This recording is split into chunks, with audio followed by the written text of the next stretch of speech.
오늘 말씀은 마태복음 19장 1절부터 11절까지 말씀입니다.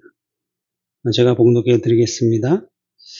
예수께서 이 말씀을 마치시고 갈릴리를 떠나 요단강 건너 유대 지경에 이르시니 큰 무리가 따르거늘 예수께서 거기서 그들의 병을 고치시더라. 바리새인들이 예수께 나와 그를 시험하여 이르되 사람이 어떤 이유가 있으면 그 아내를 버리는 것이 옳으니까? 예수께서 대답하여 이르시되 사람을 지으시니가 본래 그들을 남자와 여자로만 지으시고 말씀하시기를 그러므로 사람이 그 부모를 떠나서 아내에게 합하여 그 둘이 한 몸이 될지라 하신 것을 읽지 못하였느냐. 그런즉 이제 둘이 아니요 한 몸이니 그러므로 하나님이 짝지어 주신 것을 사람이 나누지 못할지니라 하시니 여짜오되 그러면 어찌하여 모세는 이혼 증서를 주어서 버리라 명하였나이까. 예수께서 이르시되 모세가 너의 마음의 완악함 때문에 아내 버림을 허락하였거니와 본래는 그렇지 아니하니라. 내가 너에게 말하노니 누구든지 음행한 이유 외에 아내를 버리고 다른 데 장가드는 자는 간음함이니라. 제자들이 이르되 만일 사람이 아내에게 이같이 할진대 장가들지 않는 것이 좋겠나이다. 예수께서 이르시되 사람마다 이 말을 받지 못하고 오직 타고난 자라야 할지니라. 어머니의 태로부터 된 고자도 있고 사람이 만든 고자도 있고 천국을 위하여 스스로 된 고자도 있도다. 이 말을 받을 만한 자는 받을지어다. 아멘. 예수님께서는 그 마태복음 18장에서 천국에서 누가 더 큰 사람인지를 묻고 있는 제자들에게 어린아이와 같이 자기를 낮추는 자, 즉 자기는 할 수 없다고 생각하며 늘 부모나 어른을 의지하듯이 하나님만을 믿고 의지하는 자들이 천국에서 큰 자라 불리며 그러기에 이러한 사람들은 섬김, 높임을 받고자 하기보다는 오히려 다른 사람들을 섬기고자 하는 마음과 자세를 가지고 살아간다라고 말씀해 주셨습니다. 이들은 마치 예수님께서 죄인된 자기 백성들을 섬기기 위해 자신을 화목제물로 바치셨던 것처럼 자기 자신들이 그리스도인이라면 당연히 다른 이들을 섬기는 그런 삶을 살아야 한다라고 말씀해 주신 것입니다. 그러면서 구체적으로 예를 드신 것이 작고 연약한 소자들에게 한 것이 곧 예수님께 한 것이다 라고 말씀하셨습니다. 그러기에 하나님을 사랑하는 사람은 반드시 이웃을 자신의 몸과 같이 사랑하는 것을 열매로 나타내게 되어 있다는 것입니다. 그리고 그러한 행동에 대해서 자신의 공로와 자랑으로 삼지 말고 그리스도인으로서 내가 당연히 해야 될 일을 한 것뿐이다라고 하면서 그 모든 행동과 열매에 대해서 하나님의 은혜에 영광을 돌리게 된다는 것입니다. 그리고 하나님의 은혜를 받았다는 것을 아는 사람은 당연히 그 받은 은혜를 기억하며 다른 사람들에게 그렇게 대한다는 것입니다. 1만 달란트, 즉 갚을 수 없는 빚을 탕감받았다는 것을 아는 사람은 당연히 다른 이들에게 자신에게 진 빚에 대하여 가볍게 여기며 탕감해주는 삶을 사는데 그 은혜를 기억하지 못하고 오히려 자신에게 빚을 진 사람에게 대해서 악하게 대하는 사람은 하나님이 주신 은혜를 기억하지 못한다는 것이며 그에 대한 합당한 형벌을 받게 된다는 것입니다. 그러기에 우리가 그리스도인이라고 한다면 늘 하나님께서 우리에게 베푸신 은혜를 기억하며 그 은혜에 합당한 삶을 살아가며 열매를 맺어야 하는데 그 열매가 용서와 사랑의 열매라는 것입니다. 이러한 말씀들을 이제 다 마치시고 예수님께서 오늘 본문 1절에 보시면 이 말씀을 마치시고 갈릴리를 떠나 요단강 건너 유대 지경에 이르셨다라고 말씀하고 있습니다. 예수님이 주로 사역하시는 곳이 어디였냐면 이스라엘의 북쪽인 갈릴리 지역에서 주로 사역을 하셨습니다. 그런데 이제 그 갈릴리를 떠나서 요단강이 쭉 이제 흘러서 그 사해로 가는데 요단강 건너에 있는 그 유대 지역으로 가셨다라는 것입니다. 왜 유대 지역으로 가셨는지 오늘 본문과 동일한 내용을 말씀하고 있는 누가복음에 보면 9장 51절에 예수께서 승천하실 기약이 차감해 예루살렘을 향하여 올라가기로 굳게 결심하셨다라고 말씀하는 것입니다. 제자들이 주는 그리스도시요 살아계신 하나님의 아들입니다라고 이 귀한 신앙 고백을 한 이후에 예수님께서는 이제 곧 자신이 예루살렘으로 올라가 제사장들과 장로들에게 고난과 순환을 받고 십자가에서 죽으실 것이지만 3일 만에 부활하실 것이다라는 이러한 내용들을 이제 예수님께서 말씀해 주시기 시작하셨습니다.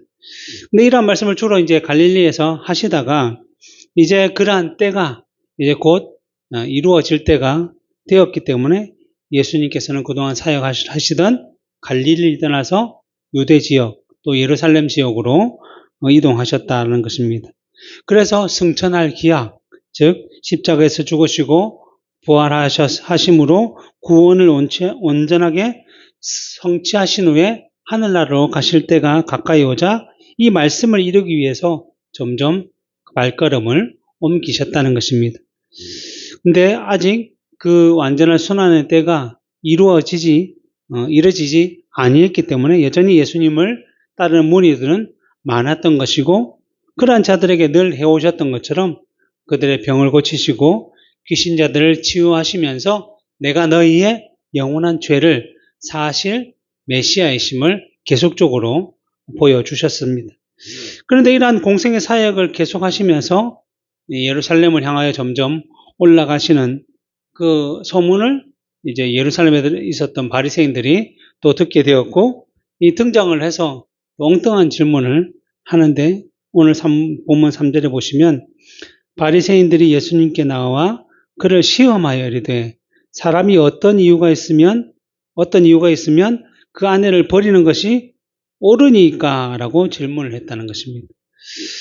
이러한 바리새인들의 질문을 보면 자신들이 율법의 의미를 잘 이해하지 못했기 때문에 율법의 참된 의미를 바르게 알려주시는 예수님께 주님 좀 알려주십시오라는 의미로 이러한 질문들을 한 것이 아니라 늘 오늘 본문에도 나와 있듯이 예수를 시험하여 이러니 한 질문에 대해서 예수님께서 어떠한 대답을 하시든지 또 꼬투리를 잡아서 예수님을 비난하고 또 비방하고 더 나아가서는 고발하여 붙잡으려고 이러한 질문을 했다는 것입니다.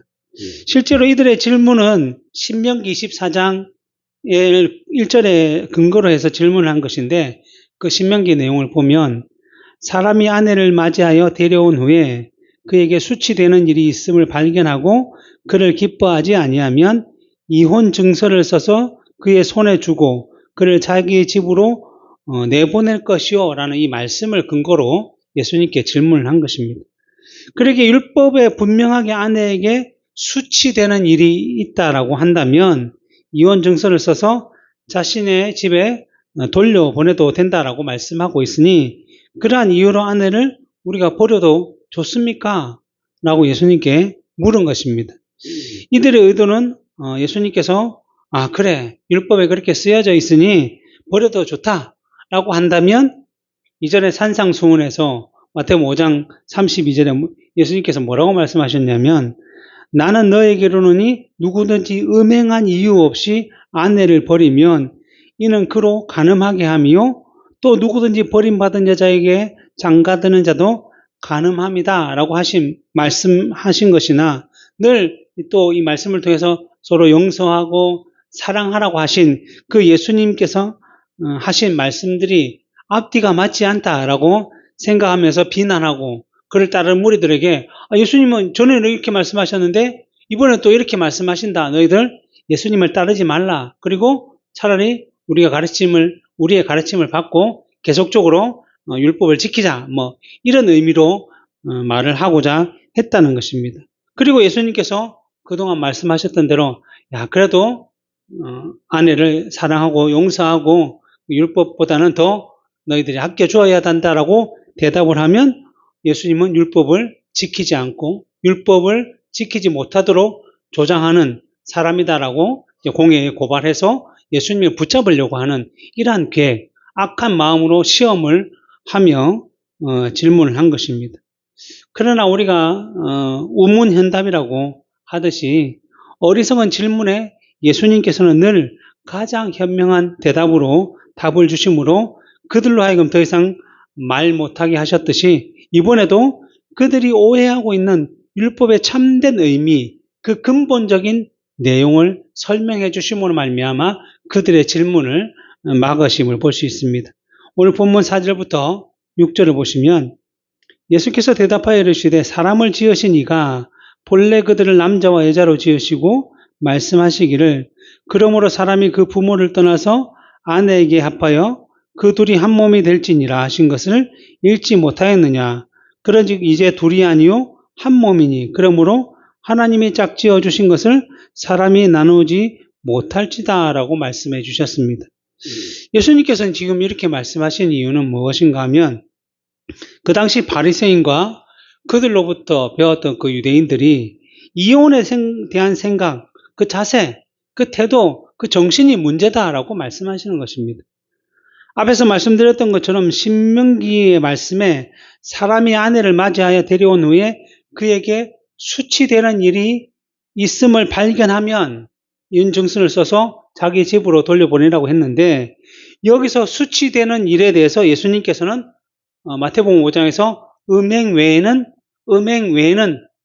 다른 것은 없다라고 분명하게 말씀해 주셨는데 이 유대인들은 그 수치되는 일을 확대 해석해서 자기의 마음에 안 들면 자기가 볼 때 수치스럽다라고 판단할 수 있으면 그 모든 것을 이유와 조건을 갖다 붙여서는 그 아내를 돌려보내고자 했다는 것이고 그러한 일들이 비일비재했다는 것입니다. 그리고 이렇게 한 이유는 뭐냐면 율법을 바르게 인식하고 그 참된 내용과 진리를 따라 그들이 살아가고자만 했다면 그 의미가 무엇인지를 분명히 이해하며 합당하게 그러한 삶들을 살아갈 것인데 이들은 늘 율법의 참된 정신보다는 율법의 외적인 것만을 지키고 형식적으로 외식적으로 살아가고자만 그리고 그것을 통해서 자신의 의만 세우고자 했기 때문에 자신들의 입에 맞게 율법을 해석했다라고 할 수 있는 것입니다. 결국 그들의 죄악된 습성에 따라 아내가 마음 들지 않으면 그냥 여러 가지 이유를 붙여서 쫓아내고 또 딴 여자, 자기가 좋아하는 여자를 또 안대로 맞아들였다가 또 마음에 안 들면 또 여러 가지 이유를 붙여서 쫓아내고 또 다른 사람을 아내로 맞이하고자 하는 그러한 욕심, 욕망, 죄로 말미암아 아내 삼기 편하도록 율법을 해석한 것이었습니다.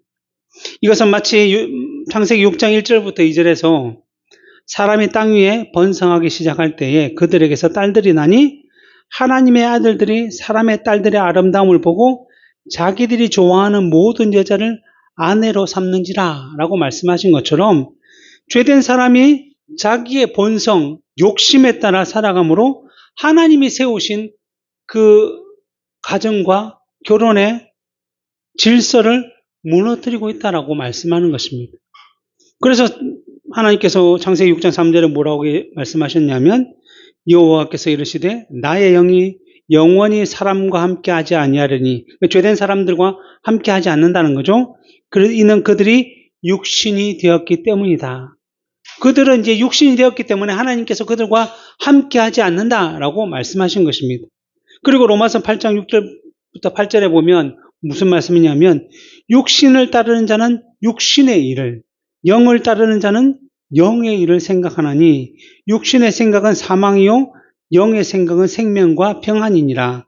육신의 생각은 하나님과 원수가 되나니 이는 하나님의 법에 굴복하지 아니할 뿐만 아니라 할 수도 없습니다 라고 분명하게 말씀하고 있습니다.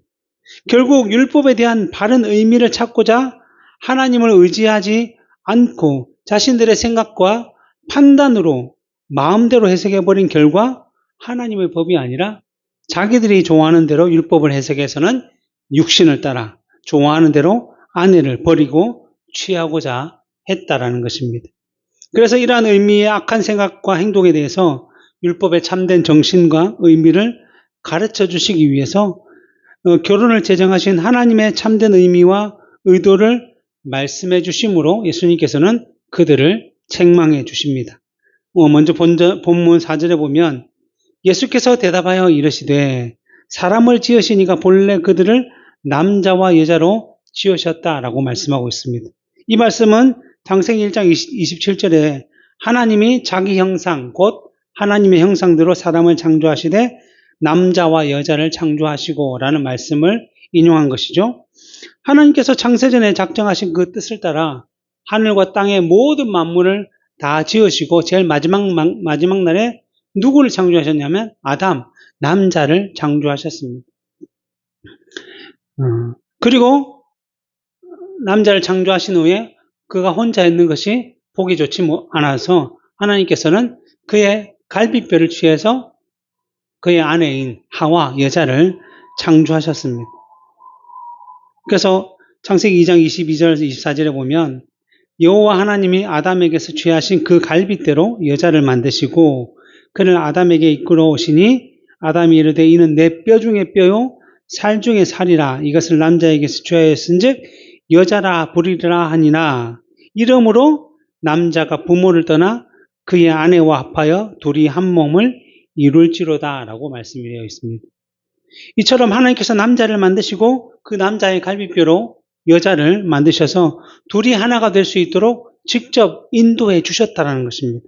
그래서 우리가 주로 결혼식에 가면 목사님들 설교할 때 이 본문을 가장 많이 사용하고 있는 것이며 결국 이 의미는 하나님께서 이 결혼의 주인이시며 주관자이시며 인도자이시며 이루시는 분이시다는 사실을 분명하게 말씀하고 있는 것입니다. 그러기에 예수님께서도 오늘 본문 5절부터 6절에서 말씀하시기를 그러므로 사람이 그 부모를 떠나서 아내에게 합하여 그 둘이 한 몸이 될지니라 하신 것을 읽지 못하였느냐. 그런즉 이제 둘이 아니요 한 몸이니 그러므로 하나님이 짝지어 주신 것을 사람이 나누지 못할지다 라고 말씀해 주셨습니다. 이처럼 하나님께서 맺어주신 가정, 한 몸이 되게 하신 가정을 사람이 나누고자 해서는 안 된다는 것이 율법과 예수님의 가장 기본적인 말씀인 것입니다. 그러나 죄인된 사람이 하나님의 말씀과 뜻보다는 늘 자신의 육신의 정욕을 따라 살아가기 위해 그 율법과 말씀의 의미를 세상의 방법으로 해석함으로 말미암아 착각하고 오해하고 죄를 짓고 있는 것입니다. 그래서 사도 바울은 이러한 결혼, 남녀가 하나 되는 그 가정을 이루는 것을 하늘나라의 원리, 즉 영적의 원리로 이해함으로써 그 의미를 더 깊이 깨닫고 하나님의 뜻을 이루어갈 수 있도록 해석해 주었습니다. 그래서 에베소서 5장 31절부터 32절에 보면 그러므로 사람이 부모를 떠나 그의 아내와 합하여 그 둘이 한 육체가 될지니 이것은 똑같은 내용을 말씀하는 거죠. 그래서 더 나아가서 이 비밀이 크도다. 나는 그리스도와 교회에 대하여 말하노라라고 말씀하고 있습니다. 이 말은 뭐냐면 이 결혼의 의미는 남녀가 하나가 되어 한 몸을 이루는 것인데 어떠한 방식과 자세, 우리 믿는 자들은 어떠한 방식과 자세를 가지고 이루고자 할 때에 참된 하나가 될 수 있는가 하면 마치 예수 그리스도와 교회가 하나가 되는 방식을 따라 살아가면 참된 뜻, 그 가정을 허락하신 하나님의 뜻을 이룰 수 있다라고 하는 것입니다. 그래서 이 말씀의 시작이 원래는 에베소서 5장 20절부터 시작되는데 20절, 21절에 보면 범사에 우리 주 예수 그리스도의 이름으로 항상 아버지 하나님께 감사하며 그리스도를 경외함으로 피차 복종하라. 피차 복종하는 것이 이 결혼의 시작이라는 것이죠. 남자와 여자가 만나서 한 몸이 되는데 서로 복종하는 것이 시작인데 왜냐하면 이 복종을 허락하신 분이 하나님이시라는 것입니다. 그리고 복종을 하면서 남자든 여자든 다른 방식으로 그들에게 주어진 그 분량에 따라 복종하도록 해주셨는데 어떻게 하면 창조의 질서에 따라 서로 복종하도록 해주셨습니다. 그래서 22절부터 24절에 뭐라고 되어 있냐면 먼저 아내들이여 자기 남편에게 복종하기를 죽게 하듯 하라. 이는 남편이 아내의 머리됨이 그리스도께서 교회의 머리됨과 같음이니 남편이 아내의 머리인 것이 예수님께서 교회의 머리인가 비슷하다는 거죠. 상징으로 그렇게 보여주신 거죠. 하나님께서 질서를 그렇게 세워주셨다는 것입니다. 그가 바로 몸의 구주시니라. 그러므로 교회가 그리스도에게 하듯이 아내들 범사에 남편에게 복종할지니라 라고 말씀하고 있습니다. 하나님이 세우신 창조의 질서상 남편이 먼저였고 그 다음이 아내, 여자였다는 것이죠. 이것은 차별의 문제가 아니라 하나님께서 세우신 그 질서의 문제라는 것입니다. 그리고 더 추가해서 사도 바울이 아내가 남편에게 복종해야 되는 원리를 설명하는데 디모데전서 2장 13절 14절에 보면 이는 아담이 먼저 지음을 받았고 하와가 그 후며 아담이 속은 것이 아니고 여자가 속아 죄에 빠졌기 때문이다. 질서상, 창조의 질서상 남자가 먼저 낳고 그 다음에 여자가 낳기 때문에 질서상 복종해야 되지만 또 한 가지 더 문제가 있는데 여자가 먼저 사단에게 속아서 죄를 지었다라는 것이죠. 그래서 창조의 질서상 아내가 남편에게 복종해야 하고 또 죄의 형벌을 따라 아내는 늘 남편에게 복종해야 되는. 왜냐하면 창세기 3장 16절에 죄를 짓고 나서 하나님께서 하와에게 어떠한 형벌을 내리셨는가 하면 여자에게 이르시되 내가 내게 임신하는 고통을 크게 더하리니 내가 수고하고 자식을 낳을 것이며 너는 남편을 원하고 남편은 너를 다스릴 것이다. 네, 창조의 질서뿐만 아니라 죄의 형벌로 따라서 여자는 또 여자가 아니죠. 아내는 남편에게 복종을 해야 한다는 것입니다. 그러면 뭐 여자만 복종하고 뭐 남편은 늘 성리만 받아야 되느냐? 아니라는 거죠. 그 다음 에베소서 5장 25절에 보면 남편들아 아내 사랑하기를 그리스도께서 교회를 사랑하시고 그 교회를 위하여 자신을 주심같이 하라라고 말씀하고 있습니다. 단순하게 남자가 높고 여자가 낮으니 복종하라는 말씀이 아니라 하나님이신 예수님께서 자기 백성, 자기 신부인 교회를 위해 자기의 몸을 화목제물로 내어주어 죽기까지 사랑하셨듯이 남편도 아내를 위해 아내를 사랑하기 위해서 목숨을 걸어야 한다 라고 말씀하시는 것이죠. 이것은 이전에 우리가 살펴보았듯이 천국에서는 높임을 받는 자가 높은 자리에 있는 자가 높임을 받는 것이 아니라 높은 자리에 있는 사람은 언제나 늘 섬기는 자세로 있어야 하는데 하나님의 질서상 남편이기 때문에 아내가 남편에게 복종해야 하지만 그렇다고 언제나 남편을 명령하는 자리에 있어야 하는 것이 아니라 오히려 그 복종하는 아내를 섬기며 봉사하며 더 낮은 자리에 머물러서 정말 죽기까지 아내를 사랑하는 자세를 가져야 한다는 것입니다. 그래서 요한일서 4장 10절에 사랑은 여기 있으니 우리가 하나님을 사랑한 것이 아니요 하나님이 우리를 사랑하사 우리 죄를 속하기 위하여 화목제물로 그 아들을 보내셨습니다. 이것이 사랑이라는 거죠. 사랑은 요구하는 것이 아니라 늘 먼저 다가가고 먼저 섬기고 먼저 낮아져야 하는 것이 사랑인데 이것이 남편에게 있어야 한다는 것입니다. 이처럼 우리의 죄를 예수 그리스도께서 십자가에서 죽으심으로 사해 주시고 책임져 주셨듯이 실제로 죄는 누구죠? 아내인 하와가 먼저 지었지만 성경에서는 늘 이 죄를 누구 때문에 일어난 죄라고 얘기합니까? 아담의 죄라고 얘기합니다. 질서상 아내는 남편의 그늘에 있기 때문에 그 책임은 누가 진다고요? 다 남편이 지듯이 예수님께서도 교회의 모든 죄를 자신이 지시고 십자가에 죽으심으로 죄를 사해 주셨듯이 그러한 사랑을 늘 남편은 아내에게 보여주는 서로 이러한 관계, 서로 피차 이러한 복종으로 서로를 세워가는 것이 바로 가정이다, 결혼이다, 한 몸을 이루는 것이다 라고 말씀하는 것입니다. 그래서 고린도전서 11장 22절에 아담 안에서 모든 사람이 죽은 것 같이 그리스도 안에서 모든 사람이 삶을 얻으리라. 이것이 교회의 비밀이고 그 비밀을 이해하기 위해서는 먼저 가정의 비밀을 이해할 수 있어야 한다는 것입니다.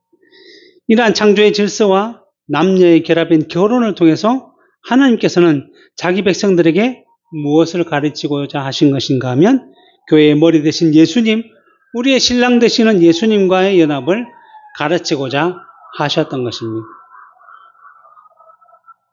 고린도전서 11장에서 사도 바울이 이러한 말씀들을 비슷하게 말씀하고 있는데 고린도전서 11장 3절에 보면 그러나 나는 너희가 알기를 원하노니 이거 모르지 않고 알기를 원하노니 각 남자의 머리는 그리스도요 여자의 머리는 남자요 그리스도의 머리는 하나님이시다. 그러니까 창조의 질서를 따라 여자의 머리가 남자가 되고 남자의 머리가 그리스도가 되고 그리스도의 머리가 하나님께로 나아간다라는 것입니다. 그러면서 7절부터 9절에 남자는 하나님의 형상과 영광이니 그 머리를 마땅히 가리지 않거니와 여자는 남자의 영광이니라. 남자가 여자에게 난 것이 아니요 여자가 남자에게 났으며 그러니까 남자의 갈빗대로 여자를 만들었기 때문에 보통 여자가 아이를 낳지만 실제로 근원적으로 보면 남자가 여자를 낳았다는 거죠. 또 남자가 여자를 위하여 지음을 받지 않고 여자가 남자를 위하여 지음 받으시니 그가 홀로 있기를 보기 좋지 못하고 여기신 하나님께서 그 남자를 위해서 여자를 갈빗대로 지었다라는 것입니다. 그런데 이것으로 끝나는 것이 아니라 11절 12절에 그러나 주 안에는 남자 없이 여자만 있는 것이 아니고 여자 없이 남자만 있는 것이 아니니라. 이는 여자가 남자에게서 난 것 같이 남자도 여자로 말미암음이니라. 그러므로 모든 것은 하나님에게서 났느니라.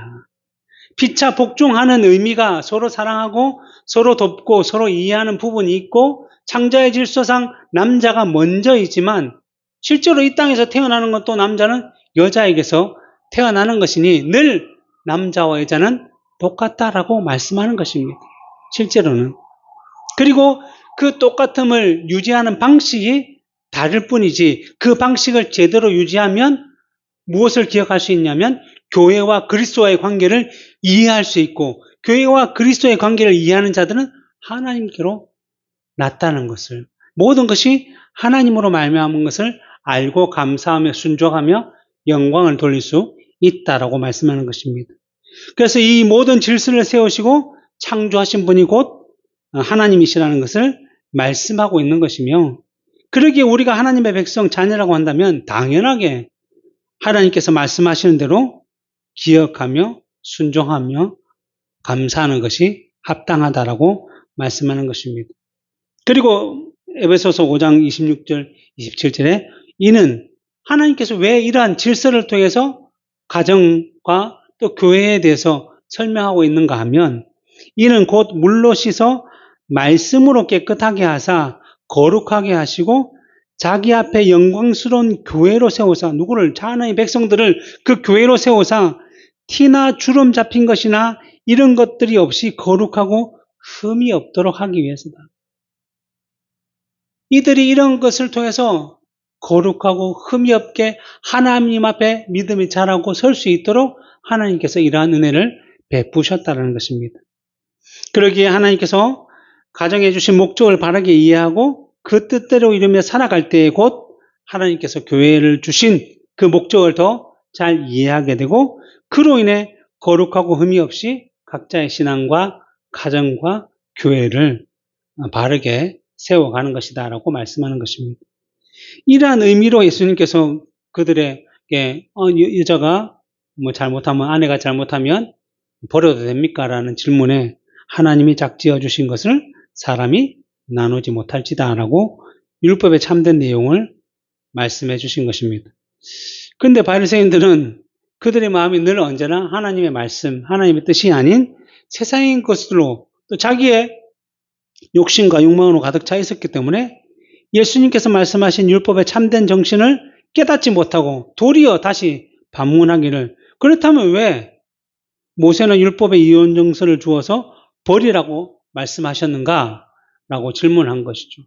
분명히 하나님께서 둘이 하나가 되게 하신 것을 나눌 수 없다라고 말씀하시면서 왜 또 신명기에서는 이혼 증서를 주서 보내도 된다라고 말씀하고 있습니까? 라고 물어봅니다. 근데 이 질문을 잘 보면 그들의 의도와 생각을 분명히 볼 수 있는데 뭐냐면 율법은 이혼 증서를 써서 그를 자기 집으로 돌려보내라 라고 말씀하고 있는데 그들은 이혼 증서를 써서 아내를 버려도 되나요?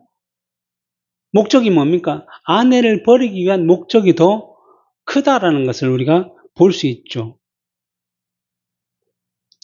앞에서도 얘기했듯이 신명기는 분명히 이혼 증서를 써서 돌려보내라고 했는데 이들은 하나님의 명령을 자신의 의도에 맞게 자신들이 하고 싶은 대로 변형시켜서 해석하고 이해하고 있는 것입니다. 우리가 알고 있듯이 최초의 범죄가 사단이 하와에게 다가와서 뭐라고 했죠? 하나님이 정령 이 선악을 알게 하는 나무의 열매를 먹지 말라고 하시더냐? 하와가 뭐라고 그랬죠? 이 선악을 알게 하는 나무의 열매를 먹으면 반드시 하나님은 죽는다라고 말씀해 주셨는데 이 하와는 죽을까 하노라라고 말씀을 변형시킨 거죠. 그 마음에. 이처럼 언제나 죄는 하나님의 말씀을 가감하거나 잘못 해석해서 시작이 되는 것입니다. 그래서 예수님께서는 율법의 참된 의미를 다시 한 번 더 설명해 주시는데 8절부터 9절을 보시면 예수께서 이르시되 모세가 너의 마음의 완악함 때문에 아내 버림을 허락하였거니와 본래는 그렇지 아니하니라. 내가 너에게 말하노니 누구든지 음행한 이유 외에 아내를 버리고 다른 데 장가드는 자는 간음한 것이다 라고 말씀해 주셨습니다. 율법에 이혼증서를 써주어서 보내도록 한 것은 이혼증서를 써주면 그냥 마음껏 수십 명을 아내로 데려도 된다, 버려도 된다라고 말씀하기 위해서 한 것이 아니라 늘 사람은 죄인이기 때문에 자기들 하고 싶은 대로 자기의 욕망대로 살아가는 것이기 때문에 그 욕망을 억제하기 위해 법으로서라도 이들을 힘들게 어렵게 쉽게 버리지 못하도록 만들기 위해서 이런 법을 제정해서 이혼 증서를 써주는 그 일 자체가 힘들게 하도록 그들이 마음대로 아내를 버리고 결혼하고 마음에 들지 않으면 또 버리고 한 일이 점점 많아질까봐 그들의 마음을 악함을 아시기에 이혼 증서라는 제도를 통해서라도 법적으로 결혼을 마음대로 함부로 하는 것이 아니라고 조금이라도 깨닫게 하시고자 한 것입니다. 우리가 이혼하는 것이 요즘 세상에도 쉽지는 않죠. 가정법원을 통해야 되고 내가 하고 싶다고 해서 다 이혼이 되는 것이 아니라 그게 합당한지 서로 합의가 됐는지 모든 것을 알려보고 굉장히 힘든 일인 것처럼 실제로 율법에서도 그런 의미로 이것을 제정하신 것입니다.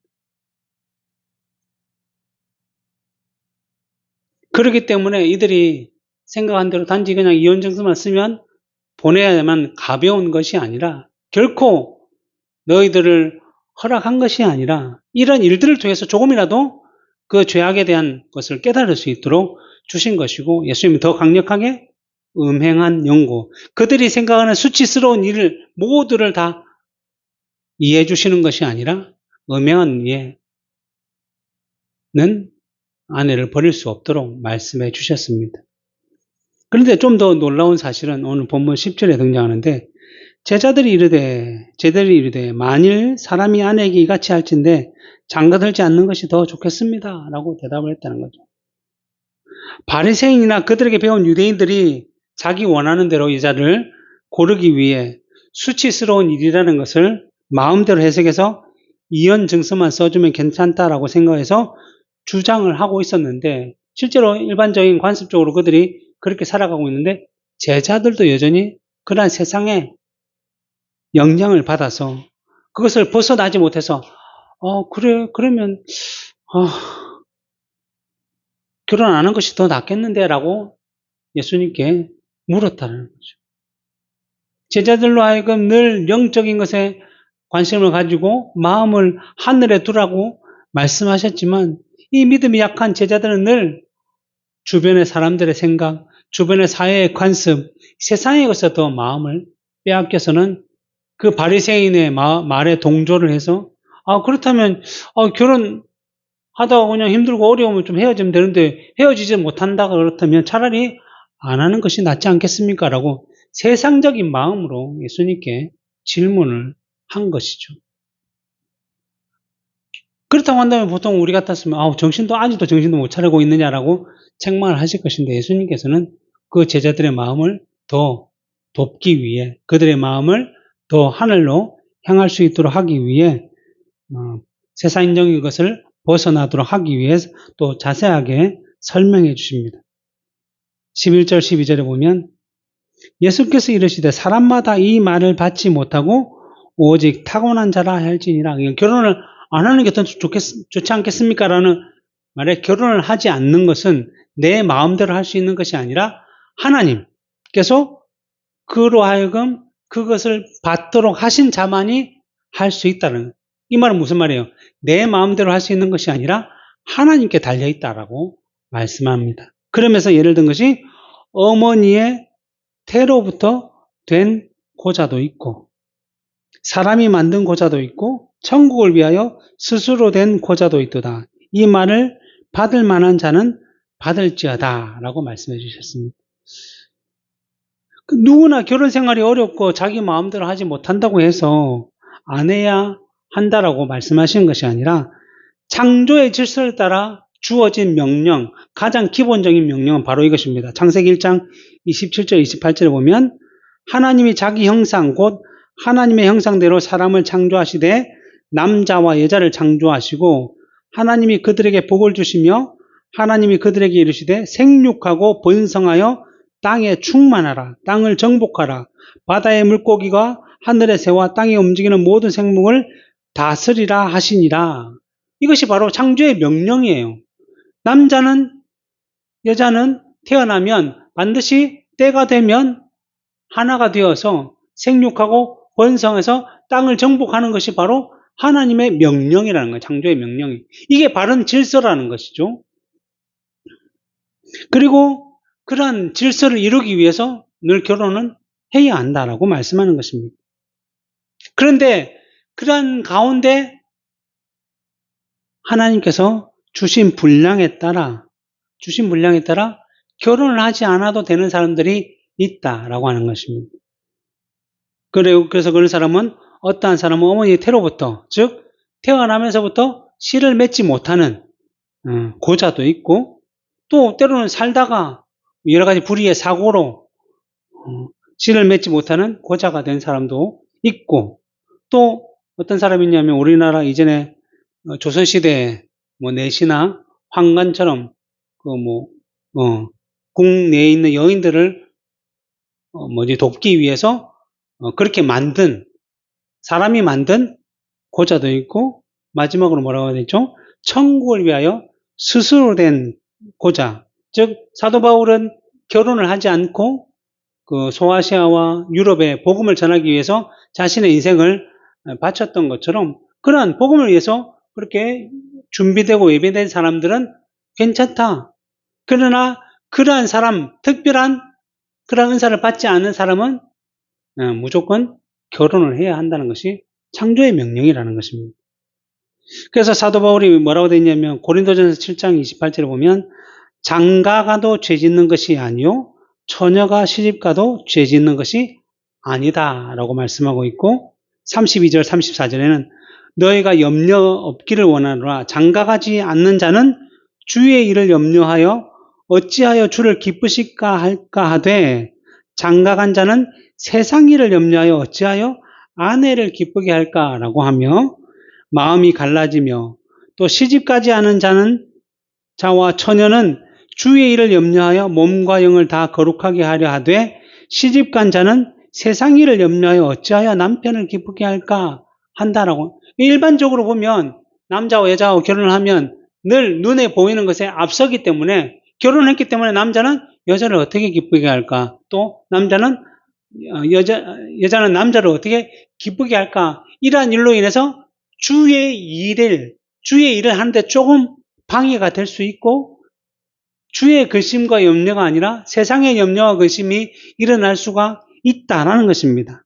그렇다면 당연히 결혼 안 하고 주의 일을 열심히 하도록 하는 것이 어떻게 보면 하나님의 뜻에 더 맞는 것처럼 보일 수 있지만, 사도 바울은 38절에 뭐라고 되냐면 그러므로 결혼하는 자도 잘하거니와 결혼하지 아니하는 자도 더 잘하는 것이다 라고 말씀하므로, 하나님의 주신 그 분량에 따라, 내가 아니고 하나님 주신 뜻에 따라 결혼을 하기도 하고 결혼을 하지 않기도 한다라는 것입니다. 그래서 주로 사도의 대표가 베드로와 바울 사도라고 한다면, 베드로는 아내 된 여인들을 데리고 다니면서 복음을 전했고, 사도 바울 자신은 결혼을 하지 않고 복음을 전했다는 것이기 때문에 결코 이것이 낫고 저것이 낫다라는 것이 아니라 주께서 주신 분량에 따라 이러한 일들을 해야 하는데, 대체적으로 창조의 명령은 결혼해서 그 결혼을 통해서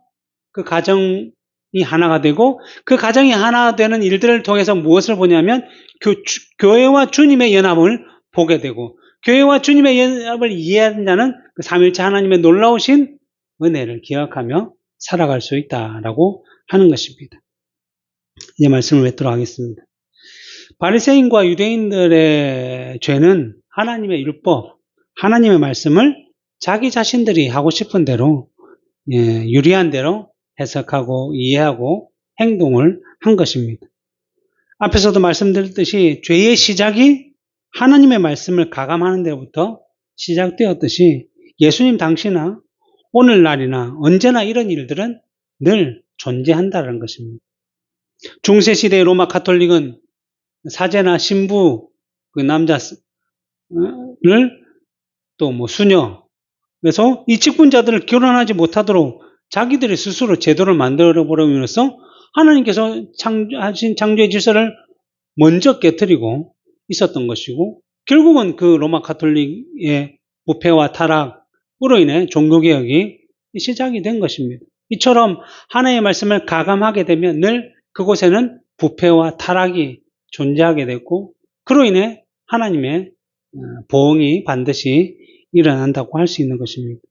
이처럼 우리가 살아가는 이 시대에도 여전히 하나님 말씀보다는 교회가 세상의 유행이나 세상의 방식이나 세상의 가치를 더 중시하고, 하나님보다는 세상을 더 생각하고 사람에게 더 마음을 쏟음으로 발생되는 하나님의 가감, 말씀의 가감들이 늘 있다는 것을 보게 됩니다. 물론 교회와 성도들은 세상의 빛과 소금의 역할을 감당해야 하기 때문에 세상에서 살아가야 하는 건 맞지만, 우리가 세상에 속한 모습으로 세상과 같이, 세상과 연합해서 살아가는 것이 아니라 우리는 우리의 머리 대신 예수 그리스도와 연합해서 살아가야 하는 것이고, 그것을 우리의 가정 가운데서 나타내며 증거하며 살아가야 하는 것입니다. 그런데 그렇게 가장 바르게 살아가기 위해서는 늘 말씀을 바르게 이해하고 깨닫고자 해야 합니다. 그리고 말씀을 해석할 때도 우리의 생각과 우리의 마음이 아닌 하나님의 뜻과 하나님의 방식을 따라, 또 하나님께서 주신 그 말씀의 의미를 분명히 드러나도록 살아야 하는 것이 바로 하나님의 백성들에게 주어진 사명인 것입니다. 이것이 우리들에게 주어진 우리들이 맺어야 할 열매임을 잘 기억하여서 늘 세상과 구별되어서 하나님의 백성으로서 거룩한 삶을 살아갈 수 있는 우리가 되었으면 좋겠습니다. 기도하겠습니다.